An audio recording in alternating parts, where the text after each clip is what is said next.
ಅಂಬೇಡ್ಕರ್ ಅವರನ್ನ ಈ ಹಿಂದೆ ಕಾಂಗ್ರೆಸ್ ಎಷ್ಟರ ಮಟ್ಟಿಗೆ ನಡೆಸ್ಕೊಂಡಿದೆ, ಅವ್ರನ್ನ ಚುನಾವಣೆಗೆ ನಿಲ್ಲಿಸಿ ಸೋಲಿಸಿದಂಥವ್ರು ಯಾರು, ಇದರ ಬಗ್ಗೆ ಸದನದಲ್ಲಿ ಚರ್ಚೆ ಶುರುವಾಯಿತು. ಕಾಂಗ್ರೆಸ್ ಮತ್ತು ಬಿಜೆಪಿ ನಾಯಕರ ನಡುವೆ ವಾಗ್ವಾದ ಶುರುವಾಯಿತು. ಅಂಬೇಡ್ಕರ್ ಅವ್ರನ್ನ ಸೋಲಿಸಿದ್ದು ನೀವೇ ಅಂತ ಬಿಜೆಪಿ ನಾಯಕರು ಕಾಂಗ್ರೆಸ್ ನಾಯಕರನ್ನ ಕೆಣಕಿದರು. ಬಿಜೆಪಿ ರೂಲ್ಡ್ ಗವರ್ಮೆಂಟ್ ಸೆಂಟ್ರದಾಗೂ ನೀವು ಇದ್ರಿ, ಸ್ಟೇಟ್ದಾಗೂ ನೀವು ಇದ್ರಿ, ಮಕ್ಕೊಂಡಿದ್ರಿ. ಸ್ವಾತಂತ್ರ್ಯ ಬಂದಿದ್ದು 47ರಾಗ. ಪ್ರತಿಯೊಂದಕ್ಕೆ ಯಾಕೆ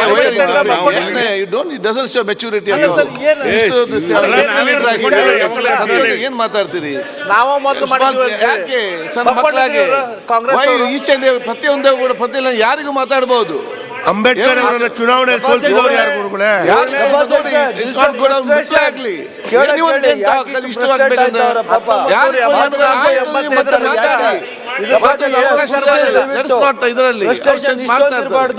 ಇಷ್ಟು ಫ್ರಸ್ಟ್ರೇಷನ್ ಇರಬಾರ್ದು.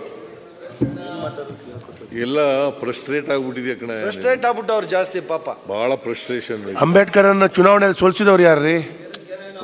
ಸಾವರ್ಕರ್ 1956ರಲ್ಲಿ ಅಂಬೇಡ್ಕರ್ ಅವರು ಒಂದು ಪತ್ರ ಬರೀತಾರೆ, ಓದಿ.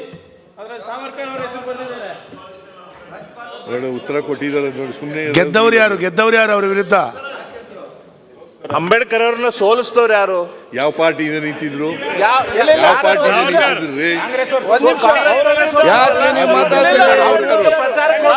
ಮಂತ್ರಿ ಮಾಡಿದವ್ರು ಯಾರು? ನೆಹರು ಅವ್ರ ವಿರುದ್ಧ ಪ್ರಚಾರಕ್ಕೆ ಹೋದ್ರಲ್ಲ, ಕಾಂಗ್ರೆಸ್ ಸೋಲಿಸಿದವ್ರು.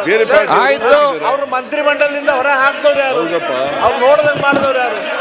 ಅವ್ರ ಸಮಾಧಿಗೆ ಜಾಗ ಕೊಡದವ್ರು ಯಾರು?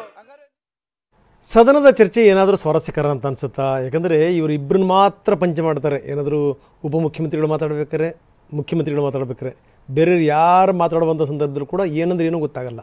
ಎಂಥ ದರಿದ್ರ ಸ್ಥಿತಿ ಬಂದಿದೆ ಅನ್ನೋಕ್ಕೆ ಒಂದು ಎಕ್ಸಾಂಪಲ್ ಇದು. ಯಾಕಂದರೆ ನೀವೇನೇನು ಕಡ್ದು ಕಟ್ಟೆ ಹಾಕ್ತೀರಿ, ಏನೇನು ಮಾತಾಡ್ತೀರಿ, ಅದು ಜನಸಾಮಾನ್ಯರನ್ನೇ ತಲುಪಲಿಲ್ಲ ಅಂತಂದ್ರೆ ಗತಿ ಏನು?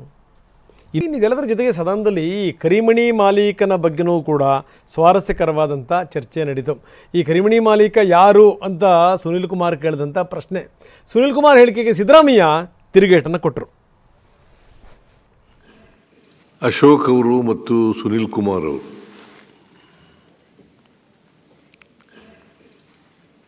ಮಾತನಾಡುವಾಗ ಕರಿಮಣಿ ಮಾಲೀಕ ಯಾರು,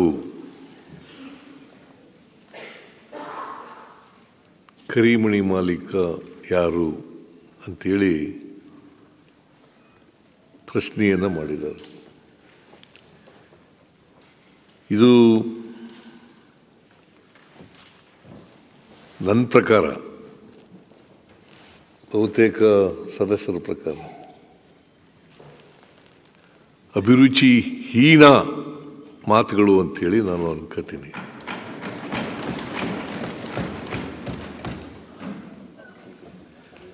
ನಾನು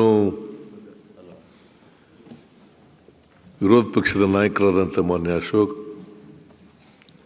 ಮತ್ತು ಹಿರಿಯ ಸದಸ್ಯರಾದಂಥ ಸುನೀಲ್ ಕುಮಾರ್ ಅವರಿಂದ ಇಂಥ ಮಾತುಗಳನ್ನು ನಿರೀಕ್ಷೆ ಮಾಡಿರಲಿಲ್ಲ ಅಂಥೇಳಿ ಸದನದಲ್ಲಿ ತಿಳಿಸಲಿಕ್ಕೆ ಬಯಸ್ತಾ ಇದ್ದೇನೆ. ದಯಮಾಡಿ ಎಲ್ಲ ಮಾನ್ಯ ವಿರೋಧ ಪಕ್ಷದ ಸದಸ್ಯರಲ್ಲಿ ಮನವಿಯನ್ನು ಮಾಡಲಿಕ್ಕೆ ಬಯಸ್ತೇನೆ. ನಾವು ಪ್ರಜಾಪ್ರಭುತ್ವದ ವ್ಯವಸ್ಥೆಯಲ್ಲಿ ಇರ್ತಕ್ಕಂಥದ್ದು.